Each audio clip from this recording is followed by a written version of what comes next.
Hello students, कैसे हैं आप लोग। तो साइंस में हम अब चैप्टर नंबर 2 स्टार्ट कर चुके हैं। चैप्टर नंबर 2 का नाम है माइक्रो ऑर्गेनिज्म। क्या नाम है? Micro organism. देखिए, ऑर्गेनिज्म जो वर्ड होता है ये लगता है लिविंग चीज़ों के लिए, यानी कि जैसे एनिमल्स हैं, प्लांट्स हैं, इन सब को हम क्या बोलते हैं? ऑर्गेनिज्म है। जैसे एक ऊँट है, एक लायन है या एक ह्यूमन है, ये सब क्या है? ये सब है ऑर्गेनिज्म। क्या है? ऑर्गेनिज्म। अब ऑर्गेनिज्म का साइज़ अलग अलग होता है। जैसे सबसे बड़ा साइज़ का कौन होता है? मान लो जिराफ है, तो जिराफ काफ़ी बड़ा होता है ना। ऐसे ही जिराफ के बाद और छोटा करोगे तो आप आ जाएगा लॉयन आ जाएगा। कैमल बड़ा, कैमल भी बड़ा ही होता है, या एलिफेंट होता है ना। ये बड़े बड़े ऑर्गेनिज्म हो गए। जब ये छोटे पे आएंगे हम, तो हम कहेंगे भाई इनसे छोटे कौन है? काऊ है ना, भैंस है, गाय है, घोड़ा है। इससे भी छोटे पे जाएंगे हम तो हम कहेंगे भाई गोट, बकरी है, और स्नैक्स हैं, यानी सांप हैं, या और भी हैं इसके अलावा और छोटे छोटे जानवर होते हैं। तो जानवर बड़े भी होते हैं, छोटे भी होते हैं। कुछ ऑर्गेनिज्म इतने छोटे होते हैं, इतने छोटे होते हैं कि हमें आँख से दिखाई भी नहीं देते। जैसे आप अपने हाथ पर देखें गौर करके, ऐसे अपना हाथ अगर देखेंगे ऐसे करके, तो आपको अपने हाथ पे कुछ भी दिखाई नहीं दे रहा। मगर अगर आप माइक्रोस्कोप से देखेंगे तो आपको लाखों छोटे छोटे ऑर्गेनिज्म दिखाई देंगे, जो चल रहे होंगे, सांस ले रहे होंगे, खाना खा रहे होंगे, अपने जैसे नए छोटे छोटे एनिमल्स पैदा कर रहे होंगे। तो ये सब क्या, इन्हें कहते हैं माइक्रो ऑर्गेनिज्म। यानी इतने छोटे ऑर्गेनिज्म, इतने छोटे जीव जो हमें नॉर्मल आइज से दिखाई भी नहीं देते, उनको माइक्रो ऑर्गेनिज्म कहते हैं। तो चैप्टर इसी के बारे में है, हमें इसी के बारे में आज पढ़ना है। तो चैप्टर का नाम है chapter 2 of science, micro organism. क्या होता है माइक्रो ऑर्गेनिज्म? माइक्रो ऑर्गेनिज्म होता है small micro organism, small micro organism, small micro. और तो जिनको हम स्मॉल माइक्रो ऑर्गेनिज्म, बहुत छोटे छोटे ऑर्गेनिज्म, इतने छोटे जैसे हमारे हाथ में इस टाइम कुछ दिखाई नहीं दे रहा, मगर लाखों, है ना, लाखों होंगे, करोड़ों होंगे। That can not be seen, हम उनको नहीं देख सकते। That can not be seen from the naked eyes. Naked eyes का मतलब सीधे आंखों से, सीधे आंखों से हमें दिखाई नहीं दे रहे, ना हम देख सकते, उनको बोलते हैं माइक्रो ऑर्गेनिज्म। फिर अगर उनको हम सीधे नहीं देख सकते तो फिर देखा कैसे, पता कैसे लगा कि कोई ऐसा ऑर्गेनिज्म भी है? भाई एक बार हम ये कह रहे हैं कि दिखाई नहीं देते, एक बार हम कह रहे हैं कि होते भी हैं, तो फिर वो जब दिखाई नहीं देते तो फिर देखा कैसे? तो जो डिवाइस होती है छोटी सी, किसी बच्चे ने अगर आप में से देखी हो, उसको बोलते हैं माइक्रोस्कोप। माइक्रोस्कोप के थ्रू हम उसको देखते हैं क्या होता है वो।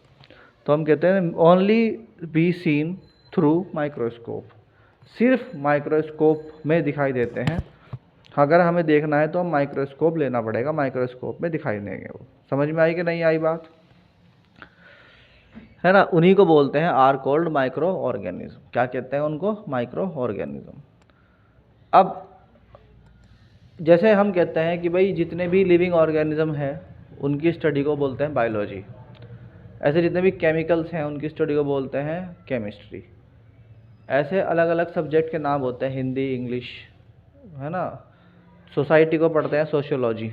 ऐसे ही जब इनको पढ़ा जाता है, किसको? माइक्रो ऑर्गेनिज्म को पढ़ा जाता है, तो माइक्रो ऑर्गेनिज्म को पढ़ने को, सब्जेक्ट को पढ़ने को बोलते हैं माइक्रोबायोलॉजी।